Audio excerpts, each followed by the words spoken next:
ایک بیٹا پڑھ لکھ کر بہت بڑا آدمی بن گیا۔ والد کی وفات کے بعد ماں نے ہر طرح کا کام کر کے اس کو اس مقام تک پہنچایا۔ شادی کے بعد بیوی کو ماں سے شکایت رہنے لگی کہ وہ ان کے سٹیٹس میں فٹ نہیں ہے۔ لوگوں کو بتانے میں انہیں حجاب ہوتا ہے کہ یہ ان پڑھ ان کی ماں یعنی ساس ہے۔ بات بڑھنے پر بیٹے نے ایک دن ماں سے کہا، ماں میں چاہتا ہوں کہ میں اب اس قابل ہو گیا ہوں کہ کوئی بھی قرض ادا کر سکتا ہوں، میں اور تم دونوں خوش رہیں، اس لیے آج تم مجھ پر کیے گئے اب تک کے سارے اخراجات سود سمیت ملا کر بتا دو، میں وہ ادا کر دوں گا، پھر ہم الگ الگ سکھی رہیں گے۔ ماں نے سوچ کر جواب دیا، بیٹا حساب ذرا لمبا ہے، سوچ کر بتانا پڑے گا، مجھے تھوڑا وقت چاہیے۔ بیٹے نے کہا، ماں کوئی جلدی نہیں، 2-4 دنوں میں بات کرنا، جو بھی حساب کتاب ہو مجھے بتا دینا۔ رات ہوئی، سب سو گئے۔ ماں نے ایک لوٹے میں پانی دیا اور بیٹے کے کمرے میں آئی۔ بیٹا جہاں سو رہا تھا اس کے ایک طرف پانی ڈال دیا۔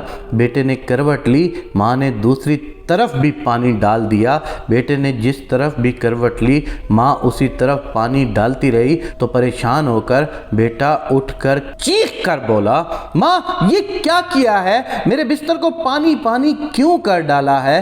ماں بولی، بیٹا تو نے مجھ سے پوری زندگی کا حساب بنانے کو کہا تھا، میں ابھی یہ حساب لگا رہی تھی کہ میں نے کتنی راتیں تیرے بچپن میں تیرے بستر گیلا کر دینے سے جاگتے ہوئے کاٹی ہیں، یہ تو پہلی رات ہے اور تو ابھی سے گھبرا گیا ہے، میں تو ابھی حساب شروع بھی نہیں کیا جسے تو ادا کر پائے۔ ماں کی اس بات نے بیٹے کے دل کو جھنجھوڑ کے رکھ دیا۔ وہ پھر رات اس نے سوچنے میں ہی گزار دی۔ شاید اسے یہ احساس ہو گیا تھا کہ ماں کا قرض کبھی نہیں اتارا جا سکتا، ماں کی ممتا کا قرض کبھی بھی ادا نہیں کیا جا سکتا۔ اپنے ماں باپ کی قربانیوں کا حق ان کی فرما برداری اور خدمت کر کے ہی ادا کیا جا سکتا ہے، اور ان کی ساری محنت اور مشقت اور تگ و دو کو کبھی مت بھولنا جو انہوں نے آپ کی پرورش اور تعلیم کے لیے کی ہے۔ ماں باپ کے بارے میں کہا جاتا ہے کہ اگر تم نماز بھی پڑھ رہے ہو اور تمہاری ماں اگر بستر سے اٹھ نہیں سکتی اور وہ تمہیں آواز دیتی ہے تو تم نماز کو چھوڑ کر ماں کی طرف چلے جاؤ۔ یہ نماز کی بے ادبی نہیں ہوگی، یہ ماں کی فرما برداری ہوگی۔ تمہارے باپ کا جو حقوق ہے اس کو تم ادب سے ادا کر سکتے ہو۔ آج ہمارے پاس اللہ تعالیٰ نے اس ماں کی شان بتانے کے لیے، جس کے لیے ہم صبح دوپہر شام جنت حاصل کرتے ہیں، میں کہتا ہوں میں روزے رکھوں، میں کہتا ہوں میں حج کروں، میں کہتا ہوں میں زکوٰۃ دوں، میں چاہتا ہوں میں خمس دوں، میں چاہتا ہوں میں نمازیں پڑھوں۔ کیوں؟ کیونکہ میں جنت حاصل کر سکوں، اللہ مجھ سے راضی ہو سکے۔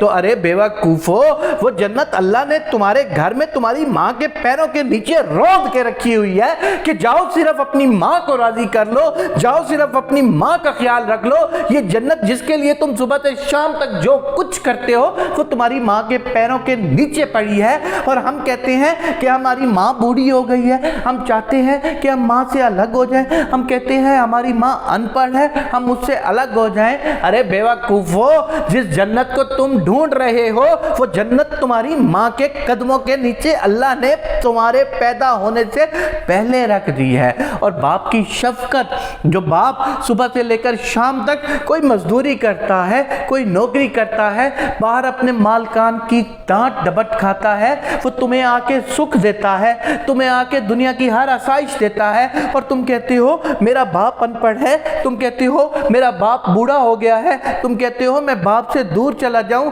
ارے بیوقوفو، اس دنیا میں صرف اور صرف تمہارے ساتھ اگر کسی کی سچی محبت ہے تو وہ صرف اور صرف تمہاری ماں اور باپ کی محبت ہے۔ اس کے بعد تمہاری محبت بھی اپنے ماں باپ کے ساتھ اتنی مخلص نہیں ہے، تم اپنی اولاد کے ساتھ وہ کرنا شروع کر دیتے ہو اتنی مخلص محبت۔ تو آج جو تم اپنے باپ کے ساتھ اپنی ماں کے ساتھ کرو گے، لکھ لو، اس بات کو اپنے پلے باندھ لو کہ وہی سیم چیز تمہارے بچے تمہارے ساتھ کریں گے۔ اگر تم چاہتے ہو کہ تمہارے بچے تمہیں اولڈ ہاؤس میں چھوڑ آئیں، اگر تم چاہتے ہو کہ تمہارے بچے تم سے علیحدہ رہنا شروع ہو جائیں، اگر تم چاہتے ہو کہ تمہارے بچے تمہیں ان پڑھ اور جاہل کہنا شروع کر دیں، اگر تم چاہتے ہو تمہارے بچے تمہارے ساتھ وہی رویہ رکھیں، تو آج اپنے ماں باپ کے ساتھ ویسا رویہ رکھو جیسا تم اپنے بچوں سے امید کرتے ہو۔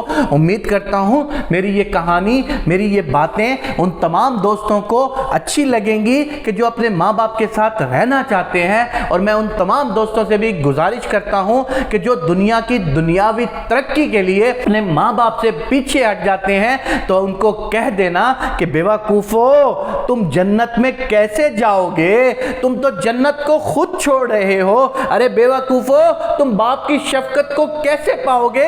تم تو اس کو خود چھوڑ رہے ہو۔ آج میں اپنے دوستوں کے ساتھ مل کر اللہ سے یہ دعا کرتا ہوں کہ جن کے والدین زندہ ہیں، اللہ ان سب کو اپنے والدین کی خدمت کرنے کی توفیق عنایت فرما، اور جن کے والدین اس دنیا سے رخصت ہو گئے ہیں، میرے اللہ ان سب کو جنت میں اعلیٰ مقام عطا فرما، اور میرے پاک پروردگار ہمیں وہ رزق عطا مت کرنا کہ جس سے ہم ماں باپ کے گستاخ ہو جائیں، ہمیں وہ اولاد عطا مت کرنا کہ جن کی وجہ سے ہم اپنے ماں باپ کو چھوڑ بیٹھے۔ میرے پاک اللہ، ہم سب تجھ سے دعا کرتے ہیں، تیرے ہاتھ میں سب کچھ ہے، ہمیں اپنے ماں باپ کا فرما بردار بنا دے۔ آج جس نے بھی کبھی اپنی ماں سے زیادتی کی ہے، اپنے باپ سے زیادتی کی ہے، اگر میری بات سن کر چپ کر کے ان کے پاس جا کر ان کے پاؤں دبانا شروع ہو جائے، خدا کی قسم اپنے من میں سوچ لینا تمہارے ذہن کو کتنی پرسکون نیند آئے گی، اور تم دیکھنا کہ تمہارے ترقی کے منازل